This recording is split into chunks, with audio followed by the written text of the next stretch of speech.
America's #1 reality radio show for men.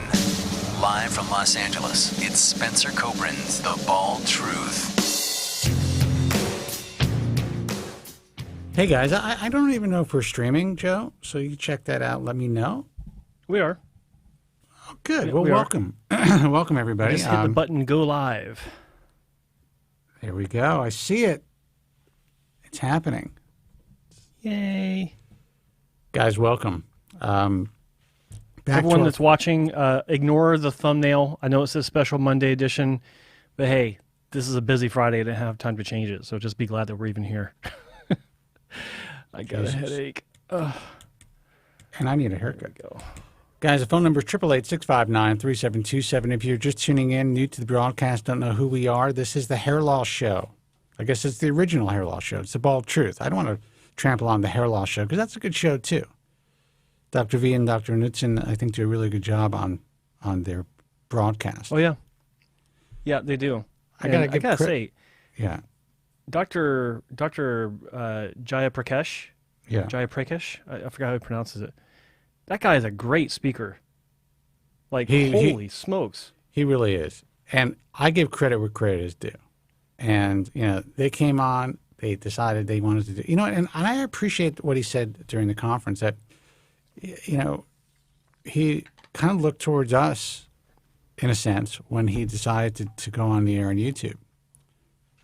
He said he used the word emulate, I think, which is, I mean, people in this industry do not give anybody any fucking credit, and I really admired that, and I give these guys credit all the time. These are two doctors that got on there and they did it right. And I've got to say, I think Dr. J is a driving force as far as, you know, Dr. Knudsen's really good on camera, but there's a certain level of ease and talent that Dr. J has. That and he's also like, he's so good on the court. You know, basketball was just dude. This guy, Dr. J. Sorry, he could dunk from the foul line, man. Wrong, Dr. J. You expect me to pronounce this guy's Dr. name? J. Jayaprakash. Jayaprakash. You expect me to remember that? Fuck. First time out of the gate, a winner. Good job. Jayaprakash. No, has the phone number 888. Jayaprakash, but you know. 888-659-3727. We are live doing the broadcast here. I'm in Los Angeles, which is essentially a ghost town. It is so depressing to just look outside at Santa Monica Boulevard or to walk outside.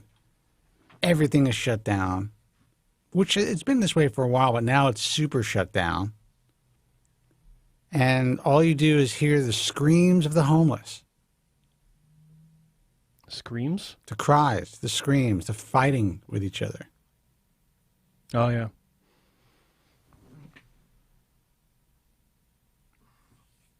What a world, man. But this show gives me a little slice of joy.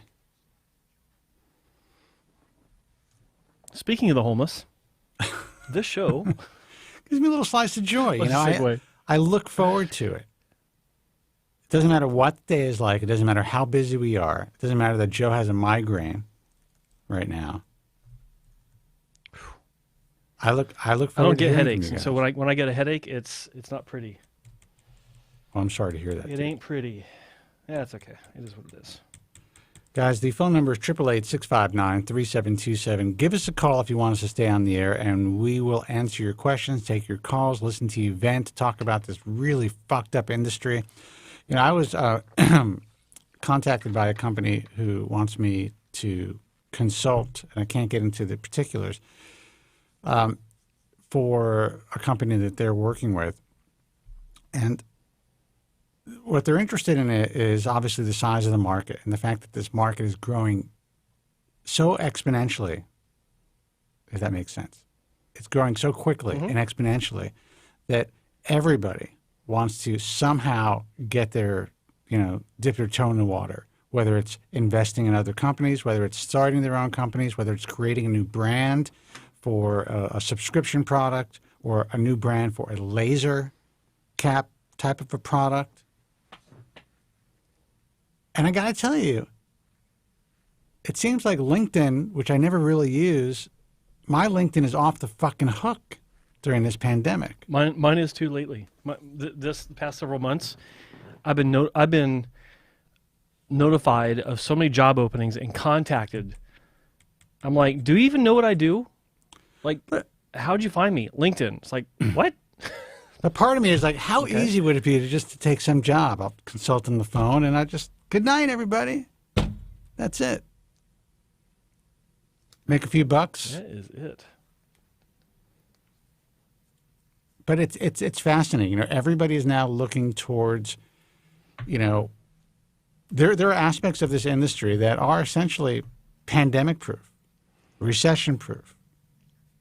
Mm-hmm.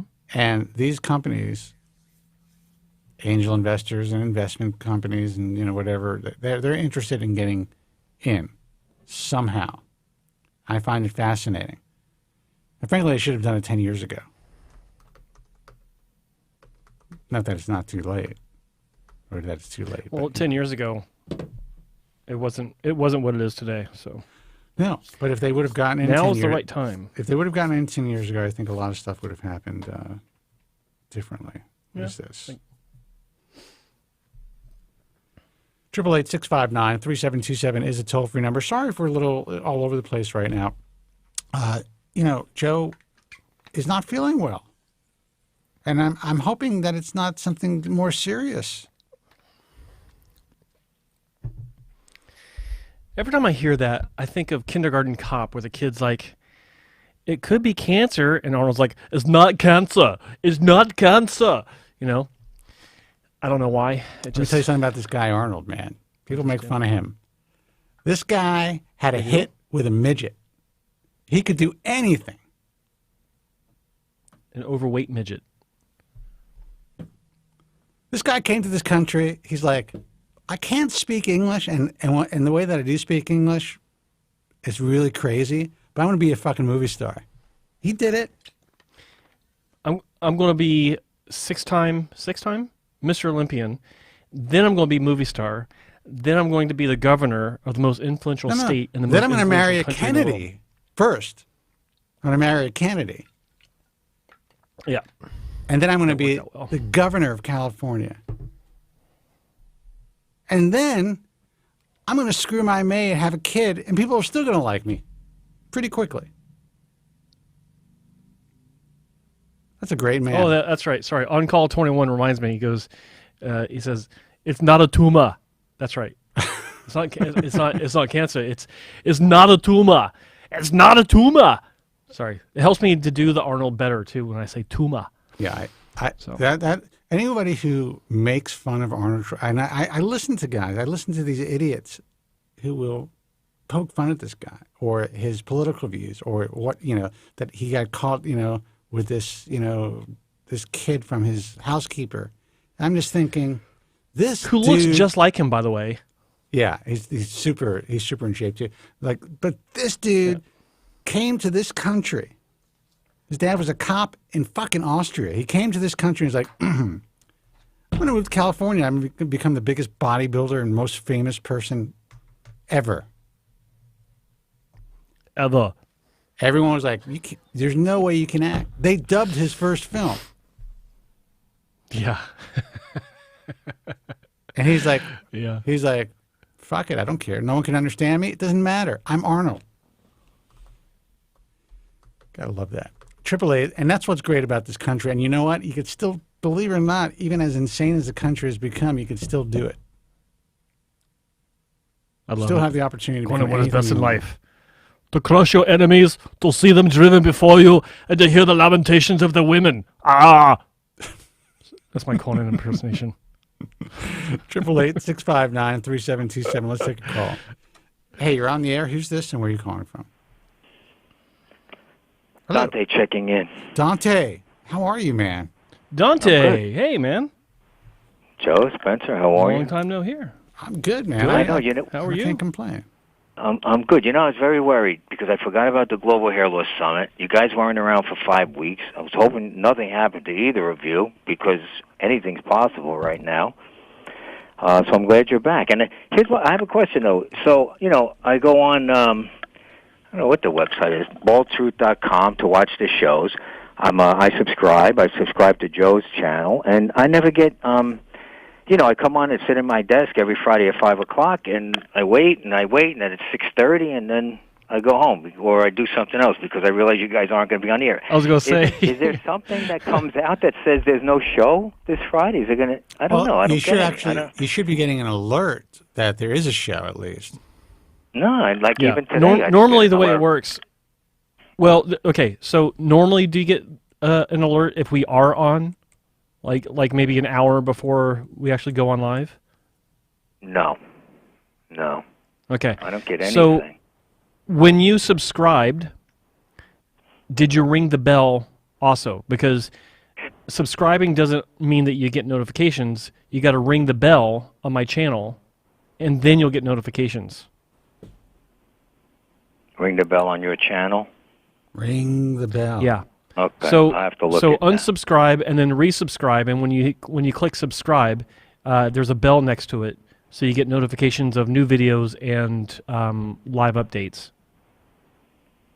Okay. All right, I'll do that. Now, I understand there was a problem with that whole subscription thing on YouTube anyway, where people were not getting, they had rung the bell, she says ring the bell, and they were not getting notifications. And this wasn't just on your channel, this was across the board. Yeah, of course. I don't know if they ever fixed that. I think there's a whole thing about it being similar to shadow banning on Twitter, where if you have controversial views, like your subscribers won't know when you make a post or when you do whatever. I heard that it was similar to that, so it wasn't across the board. It was just for questionable content or content creators. But I don't know if there's any. So they don't mind if people are being defamed on videos and on other platforms, but if they think that your views are controversial, then what views of yours are controversial? Well, ones that they don't like. That's what's this? So Dante, what's happening there? Okay. Not much, just like you said earlier, like it's just a shitstorm everywhere, and you come on the show and it gives you something to look forward to, and I feel the same way. I tune in on Friday nights and gives me something to look forward to, That's nice to hear. No, it's true. It's very true. And I was checking out, I went back and forth. I know you're not an approver of this, but I went back and forth with Dr. Keene in Arizona. Considering going out there talking to her, because I know Joe did a segment on her a while ago, and she emailed me back, and I think she does really good work, and I think she might be good for me because obviously I don't have a whole lot of donor area left, but she did get back to me and says she does use beard, so I want to talk to her about that. And I want to go out, but now's not the time, and it wouldn't make sense. I'm gonna have to wait a while to see what happens if things blow over or things start to get better, But I want to talk to her. I also spoke to, I think it was Dr. Cole's office. Spoke to two women from there, and I looked at I can't remember his name. How could I not? In North Carolina. Was it located? Oh, Dr. Cooley. What's his? Jerry Cooley. But they're not. He's not coming. And Dr. Cole's not coming up. They're staying in Georgia, in Atlanta. Nobody's traveling, so I'm gonna go to Arizona. But I think I'll check her out when this dust settles. Hopefully, and see what's what, if I can do anything. Because, like I always say, Spence, 10 years from now, you're gonna still care. Sometimes you say you might not, but I think you still will. Care about what? Our hair or about you guys? Of course, yeah. No, of your hair. If I'm alive in 10 years, I know I'm going to care about my hair. Yeah. 100%. Everyone cares about their hair. Yeah. I was doing it today. I was like, I still have a little bit more shedding than I would like, but still, it's minimal compared to what it was.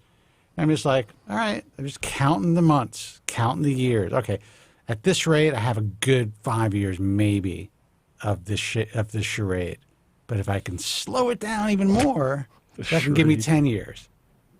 You know? So I think about it all the time. Is it wrong of me? Is it wrong because that I have a little bit of a hope that you just give up and shave so I can see if you really do look like Kane from Kung Fu?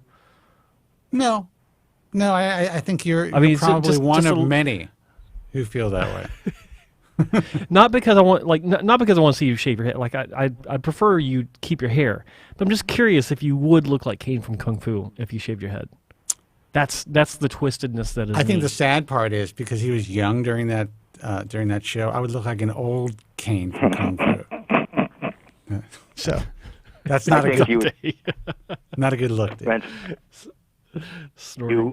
You would shock people because I've never seen you in person, but you look like you have a lot of hair. And I mean, I know the story, but I think you'd shock people if you shaved your head. Because it's not like you look like you're even going bald or losing your hair. Yeah, well, I'll give you an aerial shot. But yeah, no, I appreciate that. And that's what I'm going for, dude. That's what I'm going for. I'm going for that exact look, like I'm not losing my hair. Yeah, I mean, you've made it. You've made it so far. Yeah. And Joe, 55 and a half. You have a headache. Joe's sick. He looks like 2.5 million today on the screen. I don't know what he's sick. He's got a headache. Yeah, he looks great, right? And I told him the lighting, that the blue color in the background, it really keeps things sharp. I got a haircut 2 days ago, which is an amazing feeling because I looked like I was a caveman for a couple months. My hair, my hair was down. I could pull my hair forward; it would touch the tip of my nose. That's how long my hair was. But I kept it that long on purpose because I had a video in mind. Like we were doing this Global Hair Loss Summit thing, and then the official Zach from the Try Guys update video came out, and I was like, "Damn it! I need to make my response video on this, but I didn't have time, so I kept my hair long because it was part of my disguise when I went to visit the clinic for the update with Zach. So stay tuned to that. It'll be interesting. Yeah, that will. But once I got back, I cut my hair. All right, so let's get this show on the road, man. Let's get things rolling. I'm falling asleep here. So what else do we got? All right. So I'll tell you, talking about Arnold. Arnold was my idol. I was a bodybuilder at like 18. I competed in shows till I was like 24. Oh, wow. Yeah, but what happened was, I was bodybuilding since 18. I did, like 4 shows when I was like 22 to 24 years old. The problem was I would never take, anabolic steroids. So I did okay in the beginning, and then as time went on, another year later, I was getting destroyed because, that was, the steroid days, the late 70s. Oh, yeah. Arnold, he was fantastic because he was taking like raw Dianabol, like there was no designer drugs at that point. Right. Guys came on later, Ronnie Coleman, a lot of these other guys, and they were much bigger and better than Arnold at that time, but it was really the steroids. So for his day, Arnold was, Sergio Oliva, Arnold, those guys were fantastic, And you're right, he did it all, he came in. I guess they said it in, I don't know if it was Stay Hungry. When his father died, he never even went back for the funeral because he was in the middle of training for Mr. Olympia. So that was in Pumping Iron. He told that story in Pumping Iron, and it was a complete fabrication. He made it up. Oh, he did go back? I don't even think his father died at that point. Right. It was a complete fabrication. He made it up just to intimidate his competitors, to show how dedicated he was to the craft, to the sport. Well, he had me fooled. Okay. He had everyone fooled. No, but he was great. Yeah. He was great.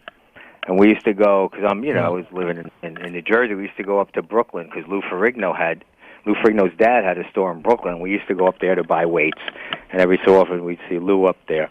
He was a monster. He was gigantic. Yeah. Tall. You could almost say he was a Hulk. You probably could. Sorry, Yeah, I'm sorry. Could. I really shouldn't have done that. You really should. Anyway, sorry. Yeah. I really should be sorry. Yeah. So, I just want to say, like we segued out of this. good for you for having the idea to hop on a plane to go visit a doctor for consultation, just to ask some questions, like with Dr. Sharon Keene. She's in Arizona, you're in New York. That's a hell of a flight, especially now. But yeah, I mean, good for you. That's the way to do it. Like, if you're going to spend thousands of dollars for a surgery, why not spend a little bit less or a portion of that to go visit these doctors and make sure that they're the right ones for you? It's funny. I was on Instagram earlier, and I was doing a little bit of research for this Floyd Mayweather thing where he apparently went to Turkey and got a hair transplant. And I'm looking at some of the different clinics that advertise on Instagram.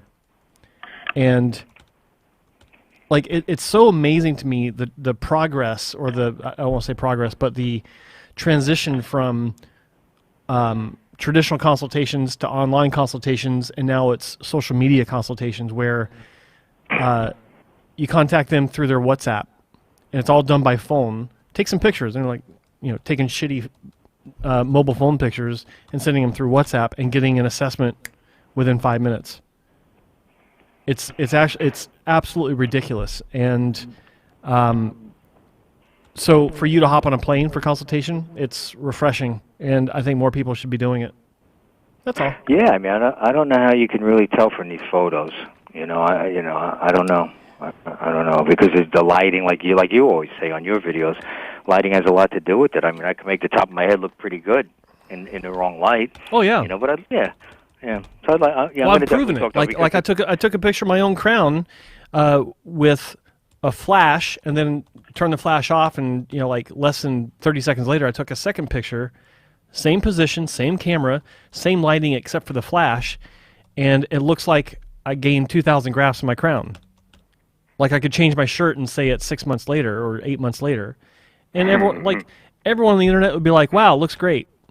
There wouldn't be a single question about the authenticity, about the legitimacy.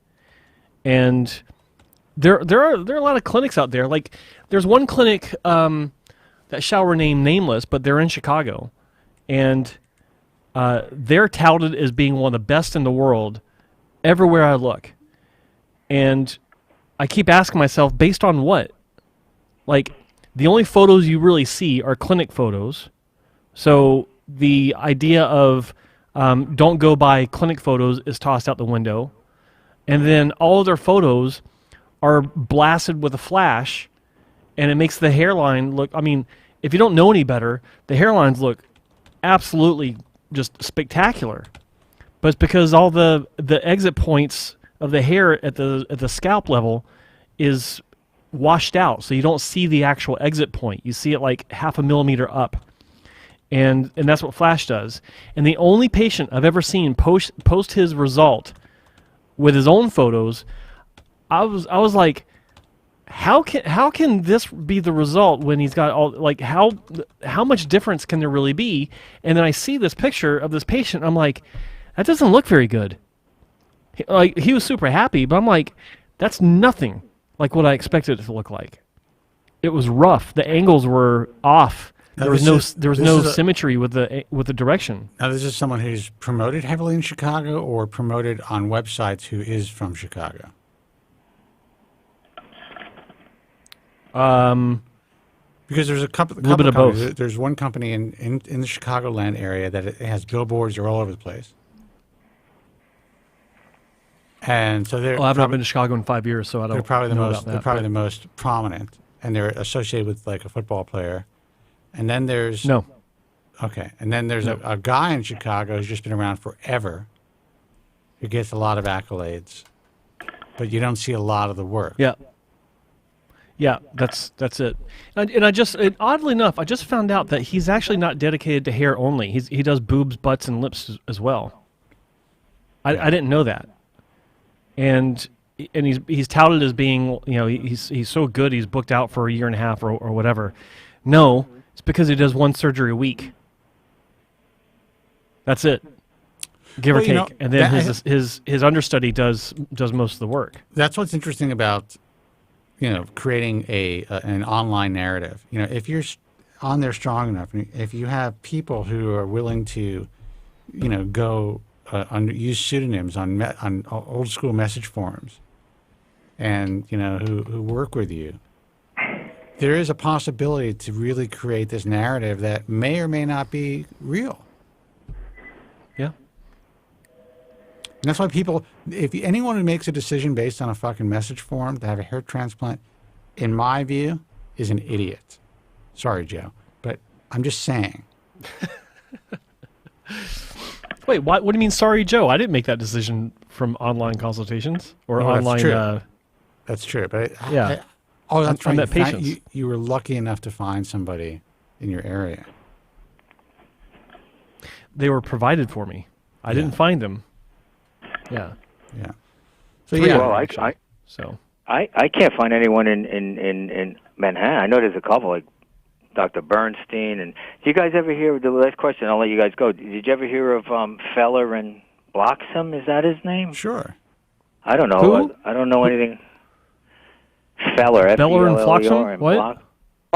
Bloxham. He seems good. He's a young Feller guy. doesn't. I don't Seems think. like I don't think Feller performs surgery anymore. I think he's retired No? from the surgical realm. I think what he does is he will do a surgery on past patients of his, but he doesn't take new clients, new patients. I think that's what the grapevine told me at one point, because the grapevine thought I cared. But what's interesting about there was a time when Alan Feller was just like a really big name in the field. A short period of time, maybe like 8 years. He really ramped it up. He got himself online. He applied to the organization. He changed over to use microscopes. He really got himself dug in. He really utilized the shit out of the message forums. And now it's like he's disappeared. Like, people know him locally. Yeah, What do you think that is? that's it. Who, me? Yeah, just a lot of new names out there, I guess.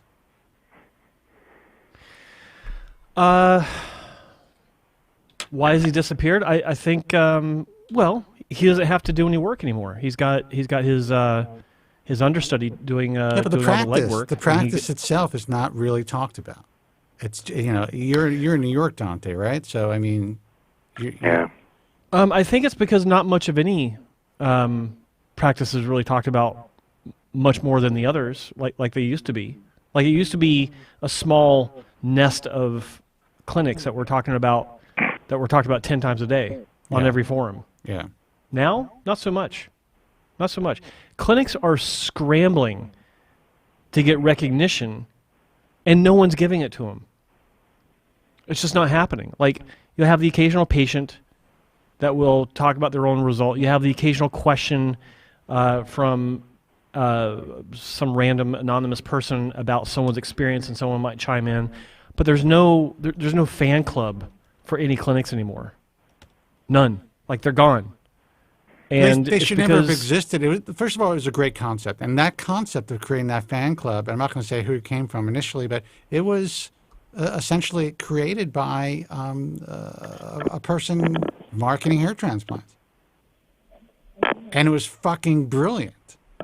Because then everybody had their own fucking team. And they created these teams on these message forums, and these teams would fight. And sadly, I'm just talking about from a marketing standpoint, sadly, in my view, that only harmed the patients. But that's how the industry was run for like 8 or 9 years. Yeah. And it was all created by people selling hair transplants, and patients had no fucking clue. Anyway, Dante, a little inside there's baseball a lot of, there. Yeah, there's a little bit of, we'll say, smoke and mirrors going on in the forum world, where people that were talking about their great experiences, you don't know if they're talking about their experience with surgery or working at the clinic. Mm-hmm. So, look, that's why from the very beginning I told everybody, like when I started Bald Truth Talk, I was asked to do it. I was just like, please do not make a decision based on anything you read on this fucking forum. That was not in my best interest to say that. These doctors really wanted a new space, and that's why I did it. They wanted a new space for what? So that they wouldn't feel like they were going to be extorted, they wouldn't feel they were going to be bullied, and they wanted to be able to promote their work. One thing that I noticed early on is when the doctor started to come to me and say, well, why are our posts being censored? And I'm like, didn't you want this to be a moderated forum? And this one guy's like, well, we didn't expect you to moderate us. And I'm like, sorry, it goes both ways. Moderation is moderation. We're keeping the entire, anyone who's on this forum as safe as possible. I had one guy that stormed off because he said, and then he came back, with his tail between his legs, said, I was censoring him on the forum. And I'm like, well, you probably don't want to say some of the negative things that you're saying about your patients violating, within HIPAA violations. I'm trying to save your ass too. Oh yeah, that's always a good thing. What about these guys who are threatening lawsuits on forums? Well, those go nowhere real fast. Go ahead, Dante. As a consumer, if I could say, you have to seem reputable, and you have to have a good staff, because the staff goes a long way. Even just in getting back to people, because I've emailed people, like I emailed Armani out there, right? And took the guy a few days to get back to me. Like one line answer, no hello, no anything. Just like I forget what he said. And then I asked him about beard, and he just said, "Well, we are not doing beard at the present time." That's it. Like no explanation, no anything. And I said I let it go. I said okay. And the reason I looked at Dr. Keene, obviously because of Joe, because he had the he did the video on her, and she looks like she can make a lot out of not so much, right? And I think I have not so much. Yeah. And maybe she could help, That's why I looked at her, really, because of that, Yeah. So. Well, look, every clinic has their unique approach to how they do things. And, what I like about the differences between, say, Dr. Bobak and Dr. Keene is that their approaches are completely opposite from each other, like polar opposite. Like, Dr. Bobak is FUE only. He does do some body hair, but not beard hair, from what I understand. But it's not their niche. It's not their forte. Dr. Keene, she does use beard hair, and I think she uses body hair as well. But her foray into FUE, where she also does FUT, she does both procedures. I think that she's embraced it a bit more. But that's just because of her approach to hair loss in general, trying to deal with it in a different way than some other clinics may. I mean, both of them are obviously excellent at what they do, but I think that I agree with you. Like when I was making that video about her, and when I was doing my investigation into her clinic for the several weeks before I made that video, as these results were coming in, and she was explaining things to me. I did kind of notice that. It's like, okay, she's one of those doctors that can spread something into what appears to be more than what it really is. And that's what I appreciate about her. So I'm glad that you saw that. And I think that you're, again, going out to see her for a consultation, that's the best thing you can do instead of relying on virtual. Well, Dante, listen, man, I'm going to let you go, but it's always always a pleasure to hear your voice, and I'm sorry that we took 5 weeks off. We're starting back up, and we're going to try to do every week, at least once a week again, and do that thing. Ring that bell. Go either unsubscribe and resubscribe, or just see if you still have the opportunity, even though you're subscribed, to ring the bell for alerts, and then you'll be alerted every time we're live. All right, we'll do, and Merry Christmas, Happy Hanukkah, and Happy New Year. You too, man. All of the above. All right, I'll be here in my glass prison. Take it easy. All right, take care. Bye. 888-659-3727. Let's see who this is. Hey, you're on the air. Who's this, and where are you calling from? Hey, it's Morty from Brooklyn. Morty. How did I know it was Morty? How you doing, buddy? How's it going, guys? What's happening? I'm doing well, man. I'm very glad to get through to you. I'm so sorry that I missed Monday. I was kicking myself. It seems I had the same problem that Dante did. I'm subscribed to you, but I didn't get an alert. And actually, I didn't get an alert this time. I actually sat and waited patiently until I saw it show up, but I didn't get an alert. So today there I was may no have to do the alert same because thing. we didn't. I didn't make a pre-announcement. I just didn't have time. Today's been too busy. Yeah, but when you go live, doesn't it alert you automatically? It should, but it never alerts you at the exact moment. It alerts you like 5-10 minutes later after you already started watching it, and it's usually via email, I think. You know what? Maybe I should set up some sort of an alert on the Bald Truth. Have everybody just fill out something so they could be alerted for that as well, and they could just watch us. It's not a bad idea. Yeah. I mean, we're embedding your thing, It was weird. so it all works out. Yeah. Yep. I had a mouthful of water when you said that. I'm like, swallowing. He's like, yep. So what's happening, man? What's happening, Morty? Not much, man. Tell us about your treatment. That's not entirely true. A lot's happened.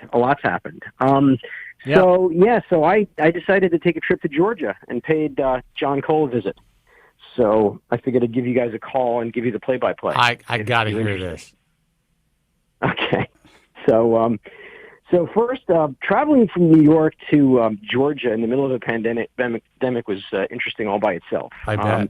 N95 mask, took a cab, made sure that the window was open. Actually got picked up at the airport by this really interesting cab driver who had a T-shirt on. It was what was it? It was something like it was Black Guns Matters. What the T-shirt said, which was awesome. Nice. It's like Nice. So me and the cabbie, we had a really interesting conversation about the Second Amendment, which was a lot of fun. He dropped me off at Dr. Cole's office. It was kind of a rainy day. I got there early.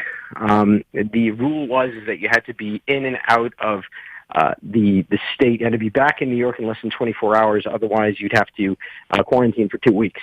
They basically had flipped the rule when the numbers in New Jersey got higher than what the rule was that would have basically barred somebody from coming into New York. Right. So it was at the beginning of the surge that we're in right now, and so New York basically dropped the travel ban and instead put this other thingy in. So I went in there, had to sign a whole bunch of different papers, each one relating to the different components of my drug cocktail, and there were a lot of them. So I can kick them off and tell you what each one was. There was John Cole's CRP, the cytokine-rich plasma, which is his take on PRP. Mm-hmm. There was the fat-derived stem cells, which is that's another interesting story, which I'll get into. There was the exosomes went in there too, the direct biologic exosomes, and finally, if that wasn't enough, there was also some placental stem cells thrown in there for good measure. So it was quite the cocktail. Okay. Right.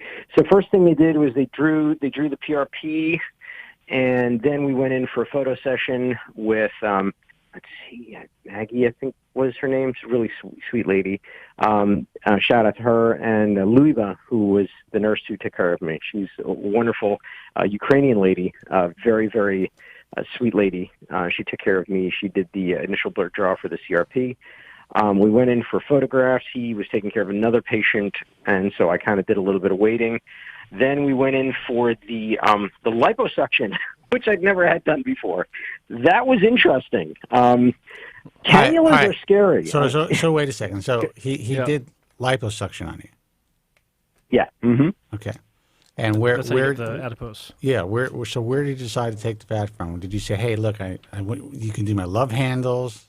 Did he do? Were you concerned about, did you just think you had a big ass? Like where was it bothering you enough to where you're like, I'd rather have this in my head? And by the way, if you could re-inject some of that into my dick, I'd appreciate it.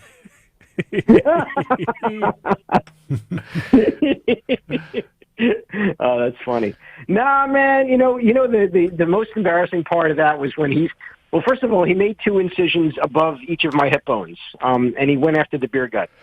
So the saddest thing I ever heard was, "Man, you got some really good fat here, man." It's just like, oh man. Yeah, it doesn't sound right. It just doesn't sound right. Yeah. Exactly. You have some really good fat here. I'm like, God damn it. So unfortunately, they don't take enough. Well, Dr. Cole didn't take enough out to make a difference. They only take out about 50 cc's. Okay. So it's about one of those thick syringes worth, and not so much that you'd know. Yeah, but all those fat cells they're gone, even if it's 50 cc's. So in that area, do you notice any type of a depression or any type of a change? Not really. I put on a bunch of weight because of COVID, to be honest, and all the help I could get, to be quite honest. Here's the good news: he didn't leave you all dented up. That's what I wanted to know. No. So that's good. No, not at all. No, not at all. The only negative issue I would say, and this is one of the things. If I had to do this over again, I wouldn't have done it during a pandemic, because I would have wanted to have had some time, because he had to put disposable suture in. And the wound on my right side healed, not a problem. The wound on my left side took its sweet time about healing. And I actually had to do a second round of antibiotics, and I went to go see a doctor, and it healed. And he kind of warned me when he looked at it. He said, "You're probably going to end up with a scar on that side." Right. And sure enough, I have a small scar there. It's not the end of the world. It's maybe a half an inch, a quarter of an inch sized scar there. But it did take a long time, and it just bothered me because it was right on the belt line. So, it kind of sucked when you're wearing your belt. I also had to wear one of these girdles around the waist for the first week. Yeah, so compression make garments. Sure stuff sticks together. Sure. Mm-hmm. Yeah, compression garment, exactly. Yeah. So that was on the extraction. That was probably the lengthiest and most, difficult part of it. Then they did the ring numb, which I've had done before when I had my PRP done. Then Dr. Cole went in with his syringe, and he injected the mixture into the frontal and top of my head and the top of my crown area. Yeah. Then he said something really interesting. They said, "Now we're going to make a pizza out of your head." And I was like, "What?" And he went at me with a fury, with a derma roller, and he then took a mirror to the top of my head, and sure enough, my head looked like a pizza. I would have like a bomb on a I would pay to see the video of that action of him going back and forth with that derma roller. Going to town on your head. I mean, the way, it didn't hurt, but I could feel him leaning into my head. I was like, "Holy shit, dude! What are you doing?" Yeah. He's making sure he's leaving an impact. He's like, "I'm going to get this, Morty. Yeah, finally." I heard what you said about me on Bald Truth. Yeah. Yeah, right. Nah, Cole's he's all right, man. He was pretty awesome. We're shooting the shit the whole time. Good. He's a hardworking dude, also, man. I mean, we didn't really get started until about, I think it must have been about 3:30, 4 o'clock, and we didn't leave there until about 7. So wow. we were in there for a good while. Then when I went to my hotel. When we were working on this conference, Dr. Cole was the scientific director, and we'd be online on WhatsApp, just going back and forth on, just different stuff. I would be going to bed at like 10:30 or 11 some nights, and he'd still be on WhatsApp, and he's on East Coast, I'm on West Coast, so it'd be like 1 o'clock in the morning, 1:30. Yeah. I'd wake up at 7, and he'd be, or like 6, and he would have, like, I'd see new messages from like 5 o'clock in the morning, like he just doesn't stop. Yeah. So when you say he's a hard worker, it's like, it's not that he's a hard worker.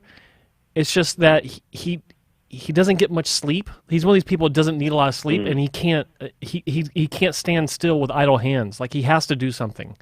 That's my impression of this guy after knowing him for a while. He can't not work. Like, he can't just sit around and relax. He's got to be doing something, which is good for you guys, because he's always researching the regenerative medicine stuff. He was always perfecting his tools for surgery and his approach and his methods, and it's obviously paid off. And you're talking about that, and sorry to interject. It's just it reminded me of how much of a machine he was during the conference. Like he was never asleep, which was weird. Yeah. Well, I could agree with you. I mean, the last time I met him was in New York when he was in New York doing some consults for people who wanted the exosomes. This was back in January. I was there. Before all I the was shit there. hit You the fan. contacted me. I'm like, no fucking way, man. Yeah. So he basically went out day after work, full day at work, and he was flying out the next day. And we're like, I'm like, dude, come on, we'll go out and see some live music. And that was probably the second to the last live show that I went in New York before things started to shut down. Yeah. And we had a ball. And he also paid for dinner, which was that time. And actually, they gave me dinner at the office. So and the staff there is really nice. I mean, they're really, really nice. So yeah, I mean, that was a little over a month ago now. It's the 10th of November. So all right, and how do you feel? Well, I feel okay. Like I said, the wound is finally healed. I finally start working out properly again without it pinching and stuff like that. So that's good. The hair, it certainly hasn't gotten any worse. Good. It's funny, I look in the mirror some days, I think maybe sort of kind of something's going on, but according to Dr. Cole, it's way early days. He basically told me don't expect much, if anything, for the first 3 months. Well, here's the good news that I see, and the reason I ask how you're feeling is it means you didn't get a bad batch. You would have felt that shit within the first week if something went wrong. And it's really, the one thing that I always tell people is just ask. It's a simple question. Have you used this batch of exosomes on anybody else? This shipment. And if it's a negative, then wait, because I don't want to be. I don't want to be the first person. You don't want to be the first person who's using that batch, because you never know. Yeah, look, I totally get it. With me, Spence, there was so much going into this that I just had to trust him. I mean, at a certain point, you have to trust your doctor. Oh, it has nothing to do with trust. It has to do with how does he? He's not going to know if he has a bad batch until somebody gets fucked up by it. That's also true. Yeah. So. I guess in retrospect, the thing of it is that, like I said to Spence, I had already spent the money and I already flew down, so it was go or no go, and I was like, you know what? I'm here. Let's just do this thing. I mean, hell, I braved freaking COVID to come out there and get it done. So. Yeah. Well, listen, I think it's great, and we could track your progress, and it's important that you call in and let us know, what your thoughts are. The thing is, all of this stuff is really still relatively hit or miss. We had a technology contributor that has gotten a little bit more attention, but I still think that people are not paying as much attention to this company as they should at this point. There's a company called True Dose, and they essentially created a artificial intelligence system that will be able to measure your platelets even prior to making or processing PRP. And why does that matter? It matters for a couple of reasons. One, every day you have different levels of platelets in your blood. How much, what is the actual dose that's needed to have a positive response for different, issues, whether it's hair loss or if it's a dermatological issue or if it's a muscular issue. So this piece of software and this whole system, has really kind of gotten it to a point where the efficacy rate of PRP seems to be more effective on a more regular basis. So right now, just when they draw PRP or CRP or whatever you want to call it, everything is still quasi-guesswork. So that's why I always tell people it's, is it greater than a 50-50 chance in somebody who has done it for a long time? Yes, absolutely.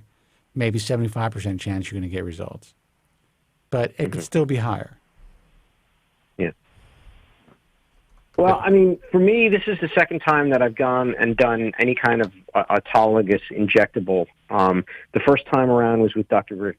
Greco, and I will say, to both Dr. Cole and Dr. Greco's credit, they both were very, very upfront about expectations. Of course. And you guys know me, and you know that you yourself called me I was slick bald, right? Right. And so there was not a whole lot of hope or likelihood. But again, I take what you've always said to heart, which is that surgery is the last resort, and you have to basically do things very methodically, and just don't jump whole hog into the surgery. Do the medication, which I've done. Do in this case do injectables. Do microneedling. Hats. That's a good option too. Hats. Well, shaving your head is the first option, obviously. Yeah. Hats are a good option. But anyway, the point is that not leaving the Dr. house. Cole also, That's another option. Yeah. And some guys take that option, actually, which is unfortunate.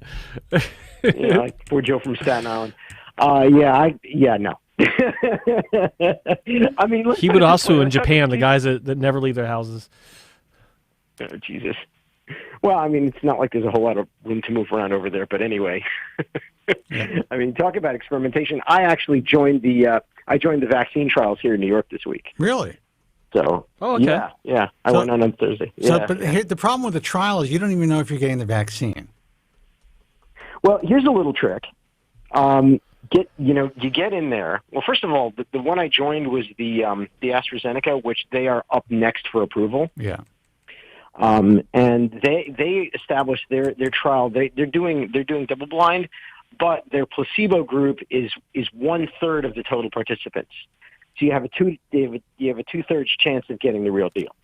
That was kind of what sold me on it. Yeah. And the second piece is that I asked them up front. I said, look, if I do this injection and then I go off on my own and get and get an antibody test, is that okay? And they're like, you can do whatever you want. It's your body, but don't tell us. Right. That's cool. So I'm like, all right, well, then there's the answer. I can find out pretty easily whether I'm in this placebo. Yeah, but you would have to do the antibody test before you even have the first injection. Yeah, and that actually can skew the results, because if you know that you've gotten placebo, then you can't be stated as someone that actually had some sort of change due to the placebo effect. So for them to tell you, do whatever you want, that's actually that can alter the outcome.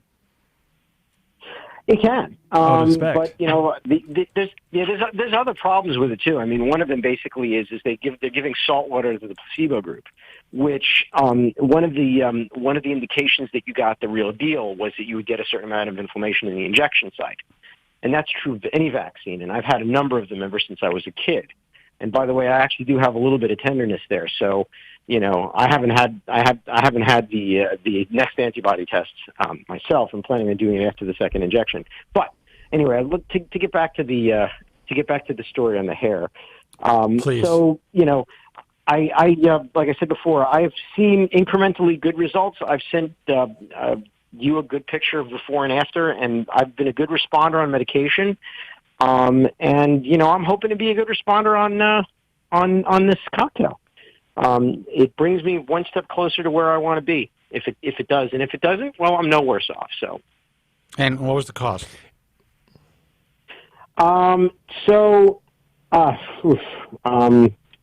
if I want to be upfront about this. Why? But I can tell you. Are you embarrassed? Well, no, because Dr. Cole didn't. He basically. Well, one of the things I will say is that Dr. Cole was willing to work with me. So if I throw a number out there, I don't necessarily know that number would be true for everyone, and I don't want to put myself in a position with him. Well, that's fair, but just to let you know, everyone is willing to work with people, so that's good to know that he was willing to work with you, and I think it's fair not to name the price. How about if he names the manufacturer's suggested retail price? Yes. I can do that, I think. Yeah, so Okay. I believe Dr. Cole probably would have charged me I would suggest about $5,500. Okay. That's awesome. That's a hell of a cocktail. Yeah, and based on all And the these guys components bitch that I about IHRS membership. It's unbelievable to me. It's unreal. That's good. Well, That's good. Okay, so your impression For 30 so far bucks a is day, that they could essentially own their space in this field if they make it, and they still bitch about it sometimes. Go ahead. So you had to throw that in there. So I almost said for $30 a day. So essentially, at this point, you're not sure if there's a result. You're not sure if there's not. Yeah. It's still early days. You feel good about the experience, and you're hopeful for the future. And if it doesn't work out, it's just one more thing that doesn't work for you before you make the ultimate decision on what to do. Yeah, pretty much. It's another data point. And, the way, look, I'm not hoping for miracles. I don't look terrible now. To be honest, I didn't look terrible when I started. No. So you just have to basically be willing to roll the dice, which is what I did. And that was what I had told Dr. Cole. It was funny because literally 2 days before I was due to fly, one of his assistants asked me to send some pictures about, aspirational pictures and stuff like that. So I sent her some pictures George Clooney. to me in my mid-20s. Sorry? George You Clooney. should have sent pictures of George Clooney. I'm hoping for something roughly, Like I'm not hoping, I'm not counting on it, but roughly in this area. I know I'm not George going to get Clooney. his chin from this, but maybe his hair. That's hilarious. So I sent him a picture of me about 25. And I immediately got back a message saying, no, don't come here, blah, blah, blah, blah, blah. I don't want to, and I was like, look, slow your roll, I'm going to tell him this is, and I had to say this multiple times, because this is how honest Dr. Cole is. I told him, I said, look, this is a crapshoot. That's what this is. This is me at a crap table with a couple of dice in my hand, throwing those dice. That's what this is. Mm-hmm. I put my money on the table and I spin the spinner. And, that's it. And we'll see what happens. And, maybe I hit, maybe I miss, maybe I get another roll. Who knows? And, so he was very, very honest up front about it. And that's what you want in a doctor. You want somebody who is basically going to tell you the truth, even if it's something that you don't want to hear. I agree 100%. Yep. And I will tell you this. That's one thing about John Cole. He will tell you the truth even if you don't want to hear it. Mm-hmm. About 100%. everything. So but I admire that about him. So listen, I fingers crossed that you have a good result. And here's how I look at it.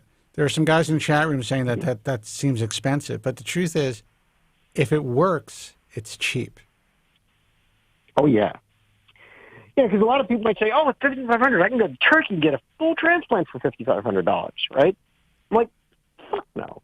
First of all, I wouldn't want to get on a plane to go to Turkey. And really? Jesus. That's insane.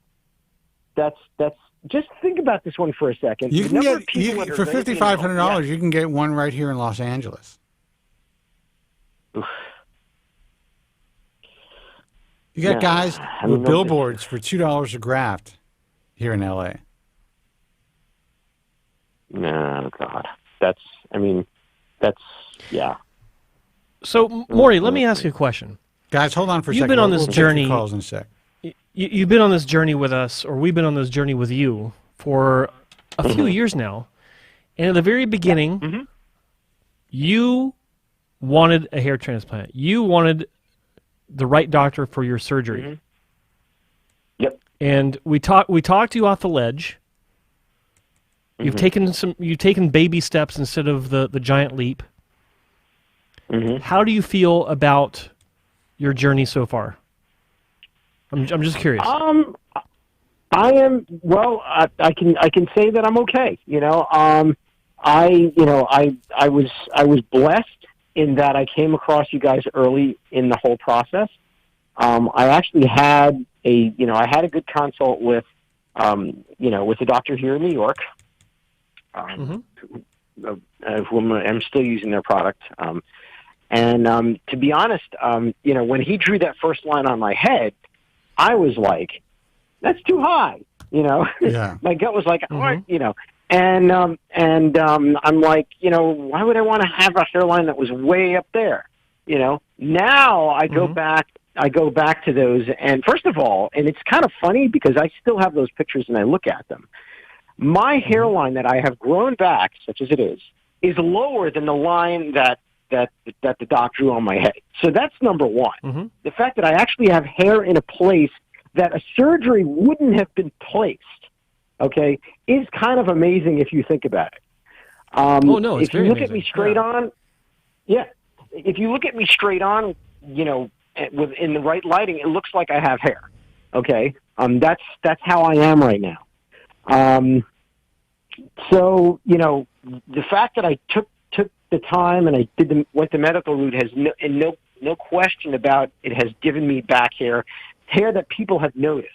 People who haven't seen me in a while say, they're like, hold up, you look like you've grown some hair back. I'm like, yes, I have. It's no George Clooney, obviously, but it's there, and so and I didn't have to get cut to get it. So if you had the chance to go back and do it all over again, would you have done it? Would you have taken the same path, or would you say, fuck it, I'm getting surgery? It was a waste of time. No. The only thing that I would have done is I'd have to go way, way further back before we even chatted. The only thing that I would have done in retrospect is when I started losing my hair, I would have gotten on meds. That's the only thing that I would change. But nothing from the minute I spoke to you guys. Nothing at all. It couldn't have gone any better than the way it has so far. Okay. That says everything right there.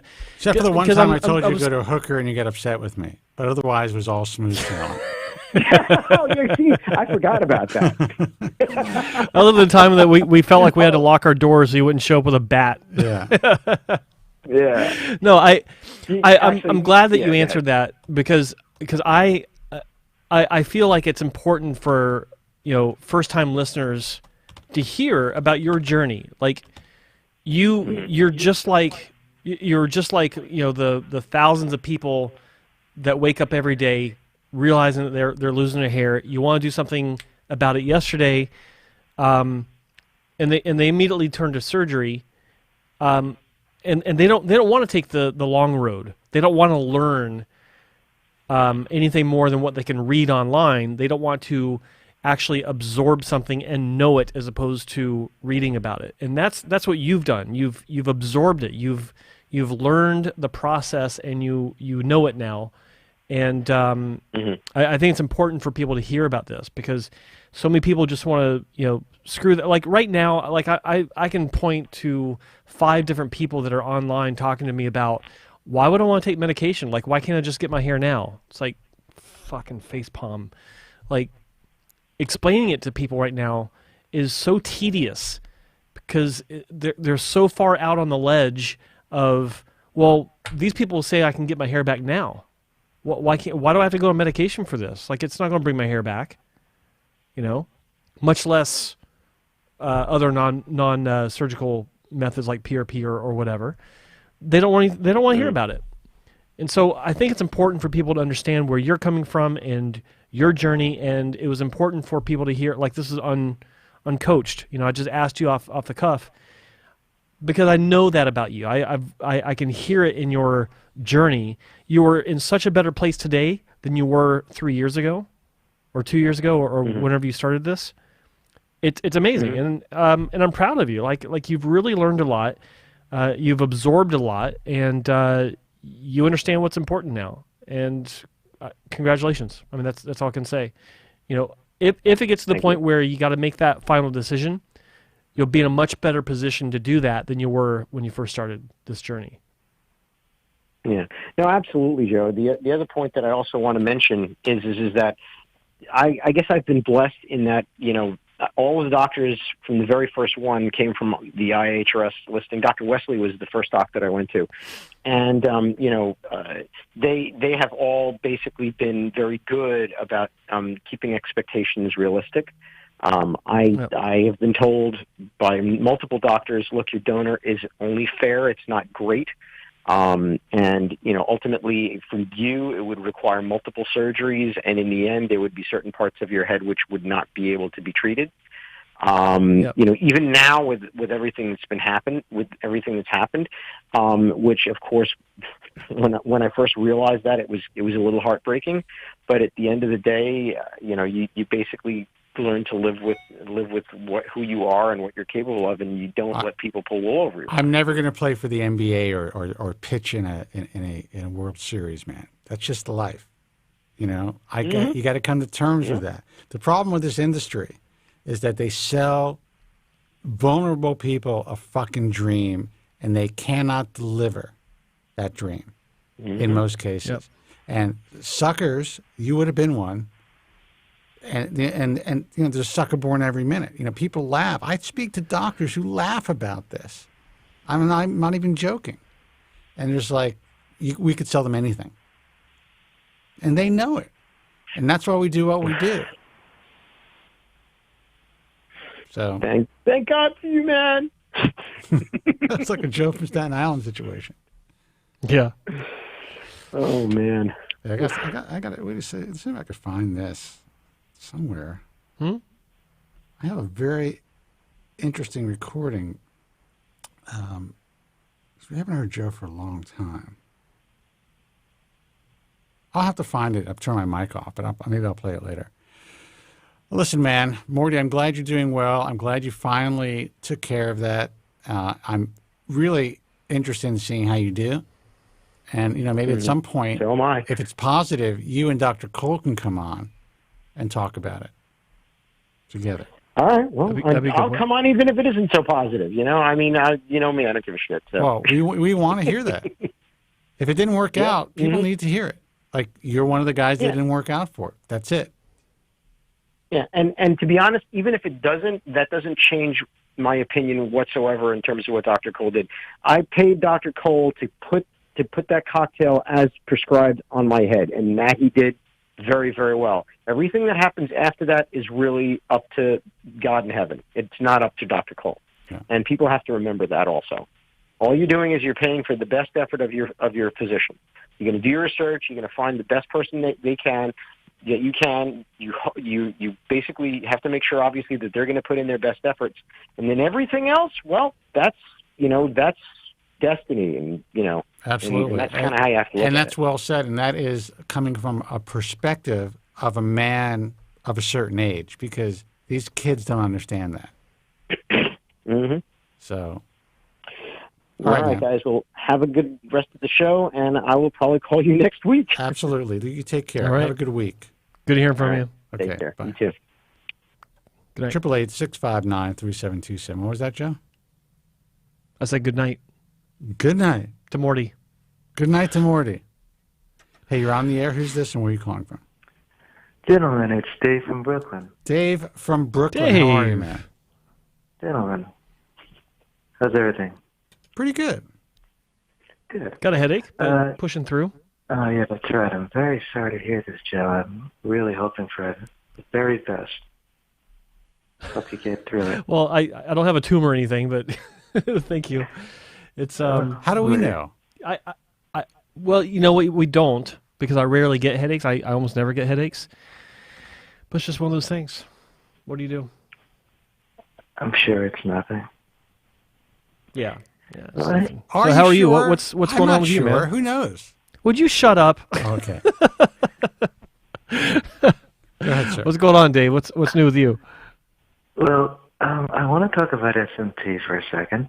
But before I do that, Okay. I just want to quickly ask. I remember one time, Spencer, remember you gave a sort of ratio that you felt that, like, for example, let's say a person uses finasteride for 2 years. You felt that it would give them, like, let's say 6 years worth of what they would have taken to lose it? Do you know what I'm saying? I said like the that? ratio. No.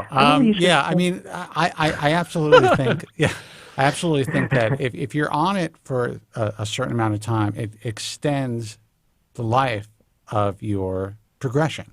So, in other words, if you're able to halt it for a full 2 years and regrow some hair, that essentially could buy you an extended 6 years, even if it starts to wane after a while, or if you don't, titrate your dosage, because then it has to get back to the to baseline, which is 2 years from when you started, and then slowly progress again. So yeah, it could definitely 2 years in finasteride can extend the life of your hair for around that period of time. 5 years. Right. Well, let's say a person were to lose their hair between the ages of 30 and 40. Would you assume that had they been on finasteride, they would have been able to go from 30 to 60?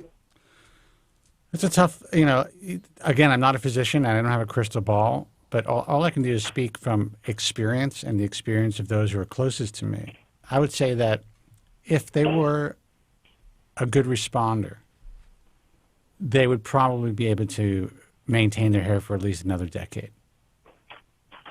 Okay. If they were a very good if they responded relatively, appropriately at a, early point within the first 6 months to a year, and if their genetics weren't insane, but if they started later in life in their hair loss process, instead of at 18 but at 30, there is and this is all relative, but the school of thought is the later in life you start, the less aggressive your hair loss is going to be. That's not always the case, but starting in your 30s is relatively late compared. Well, I mean, it's about average, but there's a lot of guys that are starting at 20 and 18. Okay. So you're saying about twice the time that it would normally take. Instead of 30 to 40, it may go 30 to 50. It may go 30 to, it may go 30 to, even if it's 30 to 45, but it will go longer for sure. Okay. And it would be significant in people's lives. Right. Interesting. Yep. And this is more directed toward Joe. Regarding SMP, I'm just very concerned about, obviously the efficacy and the safety and the multiple touch-ups and how that would look over the course of time. I realize that I guess as the dots faded, I guess they have special, the way they would put the new ink into the old dots, they would have like magnifying glasses or something like that to kind of like try to get that in there, right? I guess it, Right. Well, the way that I've seen it, having been involved with S&P several years ago, what you're talking about more specifically would be trichopigmentation, where it's designed to fade over the course of a year or two, where touch-ups are necessary to maintain the appearance. And in fact, all S&P at some point needs a touch-up, because that's just the nature of the beast. But what I liked about trichopigmentation was that I had seen patients that had gone in for multiple touch-ups over the years, and they didn't have that bled-through look or the confluence of color that looked like a helmet, or even remotely close to that. And it was explained to me that, when you're going in with the dots are very precise, and that's only with I'm not promoting trichopigmentation because I have no affiliation with Beauty Medical, but or professional affiliation any longer. I used to, but the dots are so precise, like they're very, very small. And if not when, or not if, but when they do spread just a bit, it's not a big deal. Like it may become twice the size, but it's still really fucking small. So it's just like with a hair. There's plenty of space in between each follicle or each hair shaft on the scalp. And this is the same thing with these. And so if you do go back in for a touch-up, they're not actually going into the old application. They're going in between the old applications. so that when that old application completes the fading process and disappears, you've got the new stuff that's kind of taken over the appearance, right? So that's one aspect of it, but the other difference is because the application is more shallow than traditional SMP. It's only half a millimeter deep into your tissue, into your dermis or your epidermis. So that's another reason why it doesn't really spread out like traditional SMP does. So every time I've seen it, it looks good. I mean, to offer trichopigmentation, you have to have actual trichopigmentation training from the source, from Elena or her brother, the people that invented this. And every person I've met that actually does trichopigmentation, it always looks good. Like, I've not seen any tricho artists where it's like, ugh, that's bad work. I've not seen it. Like, they're good. It's the right training. It's the right style. It's the right. I mean, I think if you're going to do something like SMP, I think that's definitely the way to go, or at least to see how you like the appearance of it, and then you decide. Like, if you decide you don't want to do it anymore, then just forget about it and it goes away. That's the great thing about it. And regarding what you said about they're putting the dots next to the original dots, that obviously means that the original dots eventually disappear completely, right? But by the way, Dave, I just want to interrupt for a second. Are you familiar with the Calm app? CALM? No, I am not. Well, essentially, it's a mindfulness, meditation, peaceful sleep app. Place to relax. People tell stories. You should get a fucking job on that thing, man, because your voice is mellifluous and it's solid and relaxing. Good word, mellifluous. It's a real compliment. Go ahead, man. Well, thank you, Spencer. You got it. That. I mean, I'm just like, I'm totally chill. I don't need my pills tonight or anything. Just listening to you.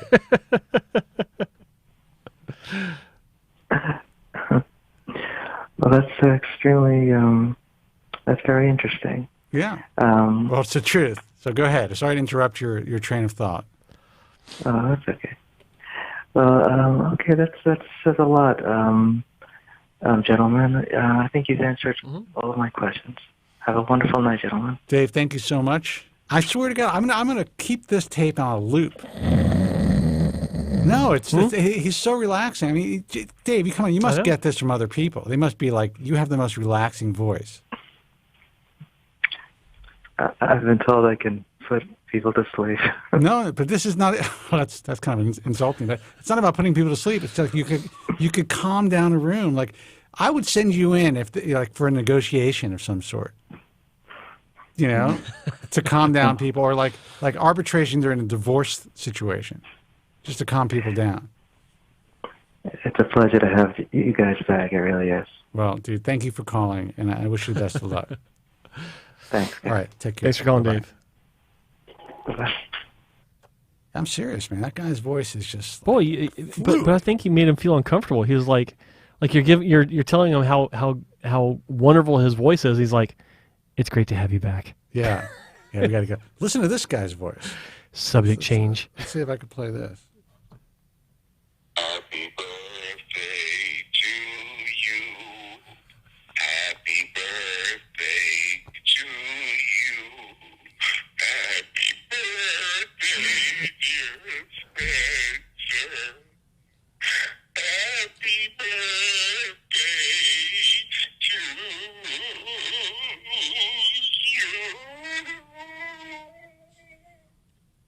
Oh my God. That was for real, too. Was he really crying at the end? He was crying at the end. God bless him. I miss him, man. It's funny. I don't have his contact. He probably thinks, how come this guy never checks in on me? I don't have it. I can't check. So, Joe, if you're live, and you probably are watching or listening to this show, feel free to call back. Just once. Just to say, hey, you know what? I'm okay. Jesus Christ. How classic is that, though? That's classic, If the ball you're truth, alive. man. What? It really is. If you're alive. God damn. God love it. 888-659-3727. Let me see what's happening in the chat here. Great show, guys. I heard Spencer say that he takes 5 milligrams of finasteride once a week. Does that help to have fewer side effects than say, taking 1 milligram or 1.5 milligrams daily? Or is it for sheer convenience? Well, that's a really good question. I really don't know. I decided to test, since I was on it for so long, at a much higher dose, starting at 5 milligrams a day. And then at one point, I was up to 7.5 milligrams a day. No adverse side effects. This is early on in my process. Jesus, I hate when people say that. Early on in the process. Because I was on it for so long, I started to read about different drugs having efficacy, even, if they were built up in your system. Even though finasteride has a short half-life, DHT levels don't go back to baseline up until it takes about 2 weeks to get there. So my thought process was, okay, if it takes 2 weeks to get there, if I take something once a week, I'm basically at the half-life of my DHT. So let me see if I could, titrate down and see what I can do. And I did that for a long time. I did that for years, and I've had success with it. Every doctor said, there's no way it could work, you're crazy, blah, blah, like they always say with what I do. But recently, I have been taking 1 5 milligram dose I started off at every 4th day of the week, and now I'm up to every 3rd day. And I think I'm going to stick to that for a while. Because I don't want to go through I don't want to add too much in and then go through a real serious effluvium. But I wanted to see what increasing my dosage would do as far as getting me back into less of an effluvium that I was dealing with just a couple of months ago. And I have to say, knock on wood, I think that it's been successful. I'm still noticing a little bit more loss than, say, a year ago or a year and a half ago, but it's negligible, to say the least. So I hope that answered your question. I usually don't like to answer questions in the chat, but I saw it was directed to me. So, sure, I don't mean to keep you, man. No, it's okay. It's all right. Okay. Guys, I just got something online here. Phone number is 888-659-3727. We do have lines open, and we'll take a couple more calls. But if we don't get any calls, we're going to call it a night. What is this?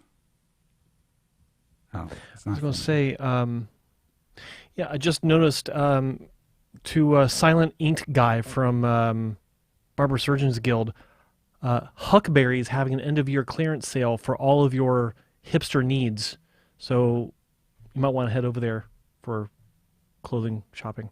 Anyway, so who the fuck is that? Let's talk. Talking about? Huh? I'm so out of the loop. I don't even know what the fuck you're talking about. But go ahead. I'm sorry to interrupt. I don't know what's going on. I was just going to say, let's talk Floyd Mayweather. Oh, fucking Floyd, man. Apparently went to Turkey for a beard hair transplant. And a scalp hair transplant. He had both. First of all, Floyd, listen. You have more money than God. You are one of the greatest, if not the greatest fighter. I mean, I put Mike Tyson up there, but he's a heavyweight. Yeah. In history. And Sugar Ray was... Yeah. He was up there, too. Who I sat next to on a plane from Atlanta to Florida. And he smelled really good. I don't know what kind of cologne he was wearing, but I couldn't get enough of it. Well, he's not always boxing, so... Yeah, but he just... I wanted to ask what fragrance he was wearing, but I thought that may be a little odd. Well, it'd be more odd if he said, I'm glad you like it. How do you ask a dude? How do you ask Sugar Ray Leonard? I couldn't go any further than that. How do you ask Sugar Ray Leonard what fragrance he's wearing? I was already about 4 drinks in, and I was really thinking about it. Well, you start off by saying, I've always thought you were a very handsome man. And then going why into does it have to be gay? Not that there's anything wrong with that. Who says that's gay? What? What are you talking about? I was just saying, like, you start off with that, and then it's easier to go into the cologne thing, where you say, it's nice smelling cologne. It's not as shocking. It's not as It's not as much of a shot in the face. Ah, Anyway, I gotta tell you, the guy does not age. But to get back to Mr. Mayweather, the guy looked incredible with a shaved head. Handsome looking dude, totally in shape, richer than rich can be, and he had a good goatee to begin with, or a round beard. Yep. Why fuck with it? I mean, he had a baby face, and he's not a baby. I shot a video about this yesterday when I first saw this, but then life got in the way and I've not been able to publish it.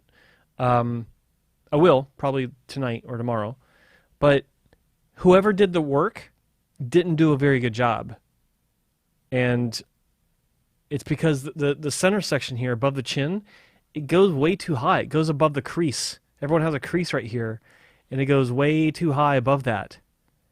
I have to say, I will say that mine is a little above my what is this called, a soul patch? Yeah, I'm not talking about the soul patch. I'm talking about the below that. You got this this crease. Oh, above your chin bone. Yeah, your chin and your teeth. That crease. Yeah. Yeah, there's a crease right there. Mine's getting deeper. It's rare. It's rare that that the beard grows, strongly above that. Yeah. Maybe there's always a few stragglers, right? But it's very rare for it to go much higher to the actual bottom of the lip. Yeah. And they did that to him, and it's like that's a giveaway that it's a transplant. But what was wrong with his? And I'm not here to judge him, obviously, because I feel like of course he made a mistake. Because he'll beat the shit out of you, but if he can catch me. But what was wrong? What was wrong with his beard? I mean, he was a handsome guy. No. On the sides, I actually got some photos. It was patchy. It was very thin, actually. Scraggly is the best word for it. So I understand. I remember before I could grow a beard, like when I was in my mid-20s, I still couldn't grow a strong beard. Like I had, especially here, on the sides, I could not, this wouldn't fill in at all. And I remember feeling self-conscious about it. It's like, fuck, I'm losing my hair on top of my head looks like shit, and now I can't finish up this beard. In my late 20s, it actually filled in. And now it's like I got more beard than I know what to do with. Like doctors look at me and they're like, I could get 3,000 grafts out of there.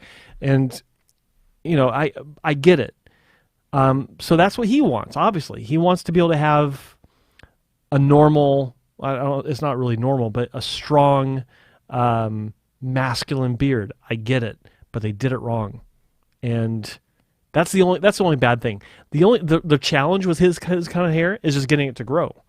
You gotta use bigger punches, but if you use a bigger punch, then most likely it'll be fine. You don't have to worry about angle and direction and all that stuff because it's curly. But that reminds me of, if it grows, it'll look fine. Of the story that I always tell about that this industry has been so commoditized that I know this guy he's actually a billionaire, one of two that I know, and actually one recently.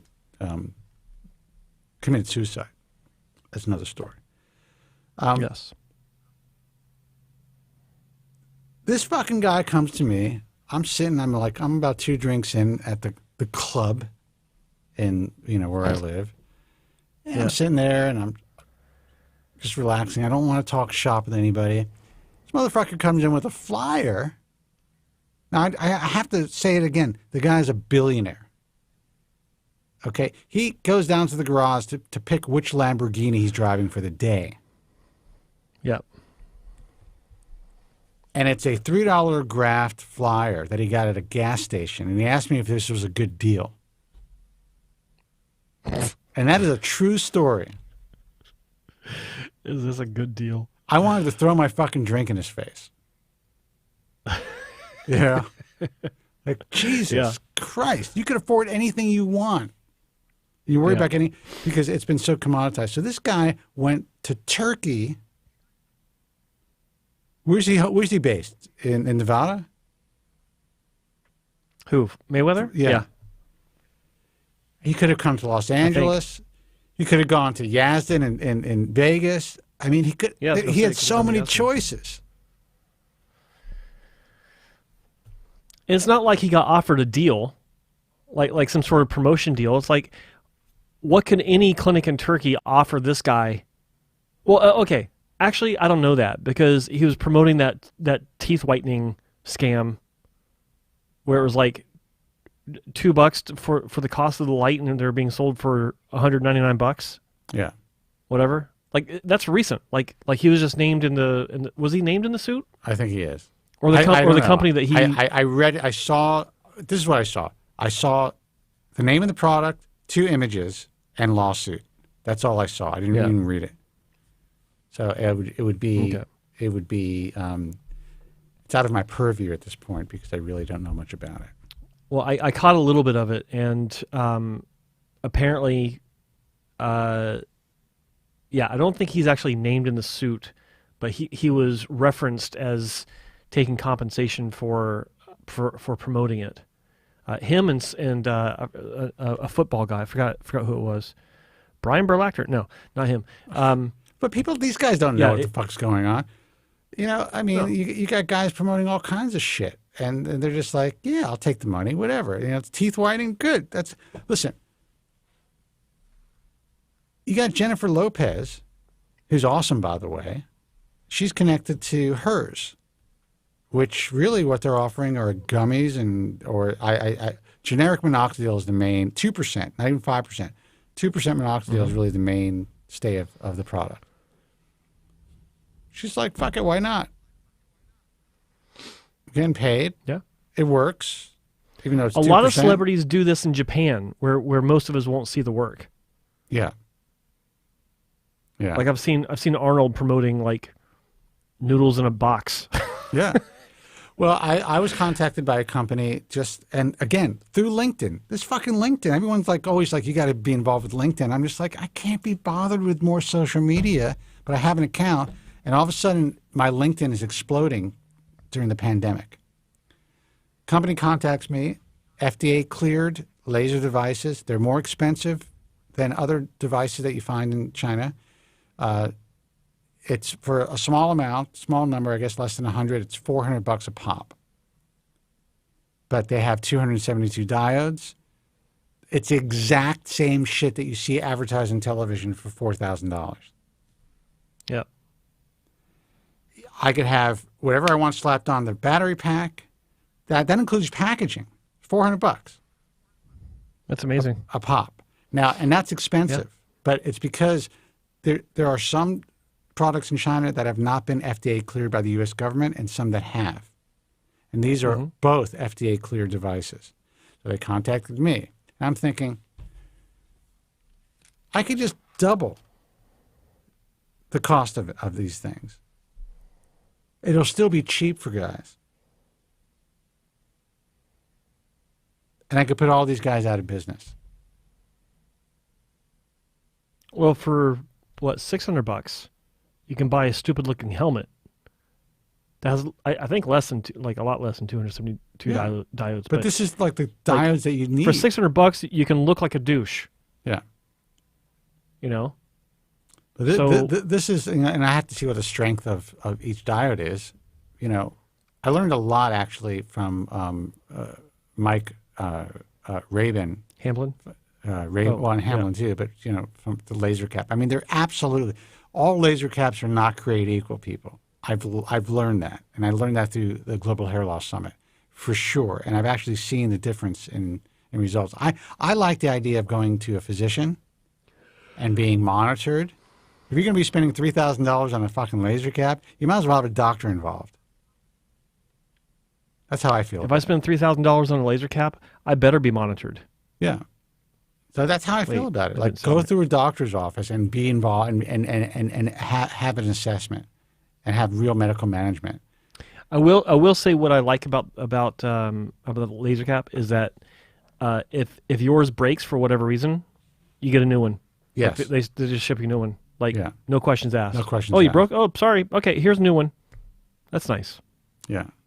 Well, but if I were to sell them, I would do the same thing because they're so fucking cheap. I was gonna say because it's like they're so cheap. Why not? Anyway, guys, Joe, you want to call it a night? We got no calls.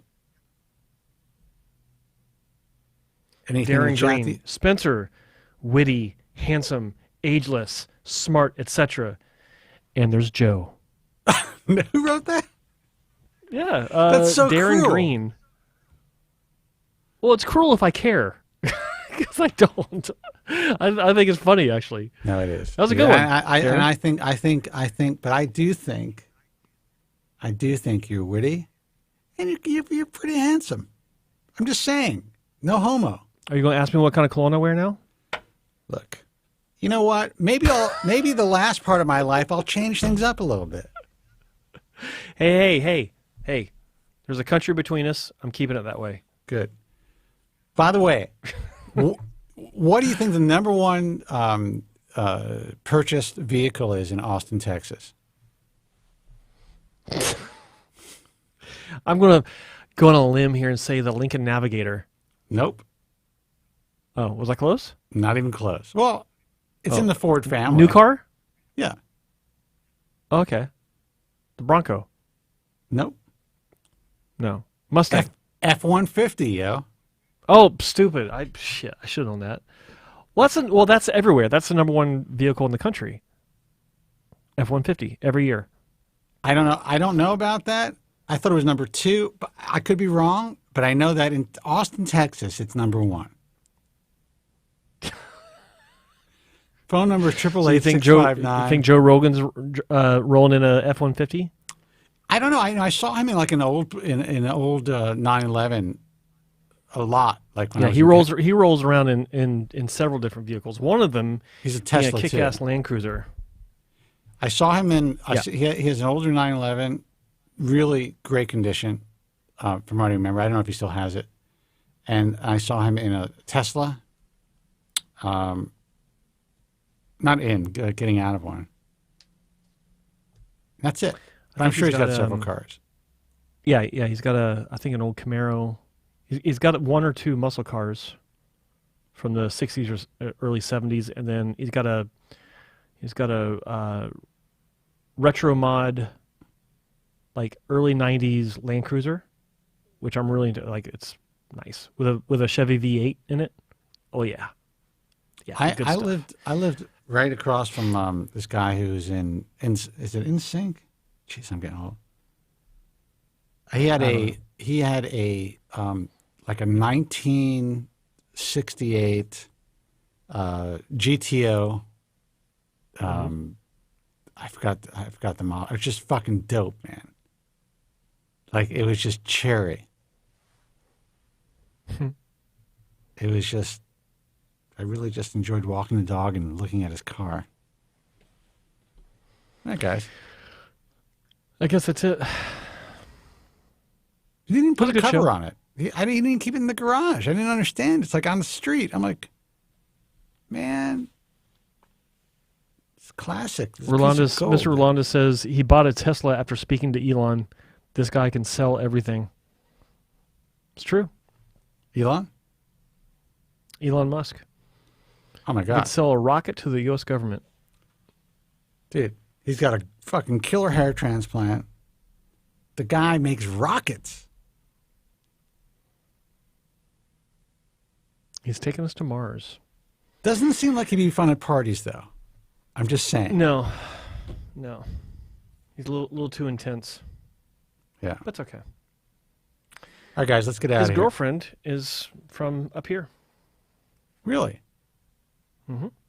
I don't even know what she looks like. Is she a smoke show or? She's I don't recall her being a smoke show. She's cute. Like, she's kind of like a goth looking. Why would young lady, I Elon think, Musk have model, a girlfriend? or maybe a musician? I don't know. I didn't say wife. Even And a she's knocked girlfriend. up. They got a kid now, and his name is something in binary. I don't know, something weird. Don't fuck with my pronouns, dude.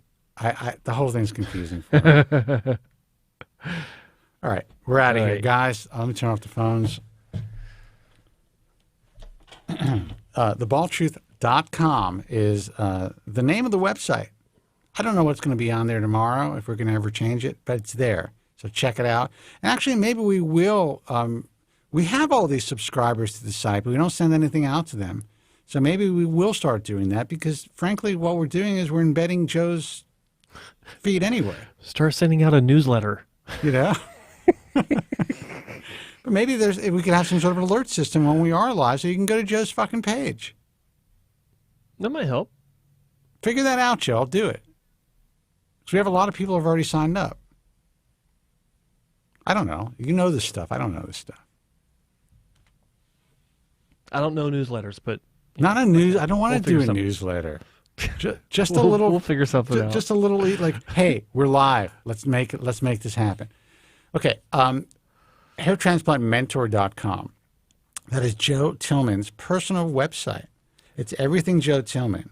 The reason Joe is here behind this mic and doing what he does can all be found on that website. It's his entire history, which is really impressive and intense, to tell you the truth. Like Andrew Zarian still sends me your before pictures every once in a while because he's like looking at you. Zarian sends you pictures of you before because he can't believe the evolution, the change. It's intense. I mean, I don't think people understand. I think when people find you, and that's what I hate when people disrespect you, to be honest with you. I take it personally because I don't think they understand what you've been through. And that you speak from where you from whence you know. I'll get like the Kyle Christie's video, the celebrity hair transplant disaster Kyle Christie effect. Yeah. I still get it still gets a lot of views. It still gets several thousand a day. And I'll get comments. It's like, you're one to talk, your hairline is high, as high as the moon or something stupid. And it's like, okay. And like, I know. I'm curious. But I used to be bald. I'm curious because to me it looks like it doesn't really seem that high. It seems like that's where your hairline for your head should be. If you put your 4 fingers up, I don't think you're going to have more than an extra finger there, right? No, it'd be like if I put it there. I mean, that's where you should be. It's a little high. Cause I talked to Jerry Wong about Dr. Wong about this, and it's a little high. But he told me, he's like, well, yeah, we could have gone lower, but then your crown would be a lot thinner. Like with all the work you've had, like your crown would not be as full as it is now. Which my hairdresser Linda was telling me. She's not seen me in several months. She goes, I can't do her accent. It's a heavy Vietnamese accent, but she's like, this hair looks fuller. How is Linda? I don't know what's happened. How's she doing? She's good. I saw a video of her on one of your videos once, and I was like, huh.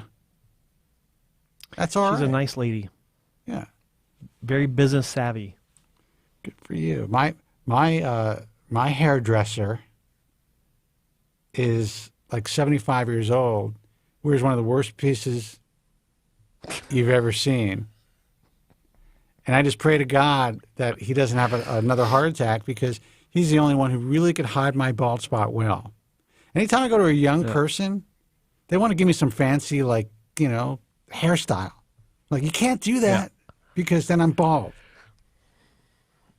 Yeah, I've been going to Linda for 10 years or maybe 11 years now. And like I drive up into the city, like it's not convenient for me, but I make the journey because she knows how to cut my hair. She knows my hair. She's seen it progress. I drive to Studio City, California. I got to go through a canyon to get there's so many people right in my neighborhood I can get a haircut from. This guy's been cutting my hair for 20 years. Yeah, since you moved there. Yeah, 20 years. I don't ask him about my progression though. I don't want to even hear what he has to say. Hairtransplantmentor.com. Joe's YouTube channel, is youtube.com/hairtransplantmentor. In order to get alerted, you have to not only subscribe, but you have to ring the bell. Hold on. You have to ring the bell in order to get alerts that we're live or that he puts up a new video, which he's been putting up lately. Good for you, Joe. It's a lot of work. Thank you. It is a lot of work. I know it is. By the way, Yeah. I can let me. I'll use this platform to make the announcement. There's a Please. contest where if you comment on my videos, and it's open like any video I've got on this channel, including this one. Once we're finished broadcasting, anytime you comment, as long as you are subscribed, then you are entered in to win a year supply of Grow MD shampoo from Dr. Amir Yazdan. I have no professional affiliations with the man. We just talk about camping and 4x4s, stuff like that, which I said on previous videos, and that's it. But he agreed to supply the shampoo so that I can get more subscribers, he gets more exposure, and you can get your shampoo. It's a triple win. How many I bottles just is that for a year on average? I think that's maybe 4. And that's a good investment. Like 4 bottles, maybe 3. It depends on how you use it. Well, like no, I've gone that's through. it's costly stuff. Yeah, it is costly. It's 3 or 4. I don't know. So I'm And then actually you get considering the it. I have a follicle bunch. activator I spray. have a bunch of it, and I told him, look, dude, I'm not going to put anything on my head. You know, I don't want to fuck with my regimen. But you know, I did lose a little ground, and now I'm kind of like in a transition where I'm kind of getting back to where I think I'd like to be. But maybe adding this, at the very least, I understand that could help darken my hair a little bit. See, it's not done that for me. Like No. that's what some people have claimed. I've not had that effect, and that's fine. Like I wasn't looking for that. Like he didn't tell me. He told me that after I started taking it or I started using it, and then I can't even talk about whether or not it helps with hair loss. I don't know. I don't like. For me, no clue. My hair in general feels fine. Feels maybe a little bit better. I can't really attribute to the shampoo, but it's a really good shampoo. Like it feels good. It doesn't have SLS for Smells good, to make it foamy. Yeah. Smells okay. It's almost medicinal. Okay. It doesn't have like artificial aromas or nothing like that. And nothing artificially supposed to make it smell good. So I'm addicted to the sulfites perfumes and or fragrance, colognes. man. Yeah, it doesn't have that. But it's a good, clean shampoo with good ingredients, and that's why I like it. So, but I thought it would be a good idea to offer that as an enticement for more subscribers, so I can hit 20,000. I'm on my way, like I'm almost there, and that's just like one will be given away at 20,000, and then I'll give away another one once I hit maybe 22 or 23,000, and then a And third then one at 30,000, 25,000. it's like Corvette, I think, right? Yeah, sponsored by Bald Truth. Look, So. if we can get you 100,000 subscribers for a fucking Corvette, slightly used.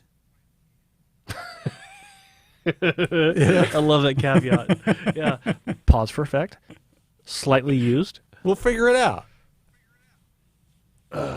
FSK says, stick to Paishal, Joe. It's the best. It is good. Paishal's good shampoo, but here's my problem with Paishal. Like the spray, I love the hairspray, but the bottles suck. Like the dispenser, you press it down, it gunks up too easy, and you waste half a bottle because you can't get it out. And even when you wash that off the nozzle, it just stops working. It's flimsy. What about So finding that's why I stopped using it. Finding a bottle that you like at one of these container places and pouring it into that? I was talking about hairspray. Oh, it's hairspray. Yeah, that's Is what it- I'm talking about. is The it- is shampoo it- is great. It really is. But it's So actually difficult for me to get for some reason. So does the hairspray is it aerosol hairspray? Or pump? Yes. Okay, yeah. No, it's aerosol. I got to tell you, here's the fucked up thing about this country. They stopped allowing aerosols in asthma inhalers, and you have to have this other type of thing. So the flow of the medication isn't strong enough for most asthmatics. I know this because of common law. Complaints all over the internet. Kids are sick in the hospital. But hairspray Oh yeah. doesn't make a difference. I mean, there is a hole in the ozone over my house.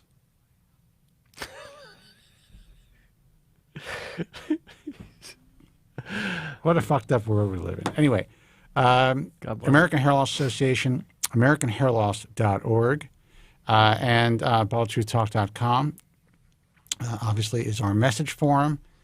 I guess that's it. No, the International Alliance of Hair Restoration Surgeons. That's IAHRS.org. Listen, Morty said it. At least it gave him the opportunity to make the right decision. He went to doctors who told him the truth. Yep. And that's an important first step. Until next time, be strong, God bless, and thank you guys so much for listening. We'll talk to you later. Thank you very much. I'm sorry for any inconvenience you may have been put to prior to the programme, and I'm glad you enjoyed it. And if you could now leave by the exits at the rear, that'd be splendid.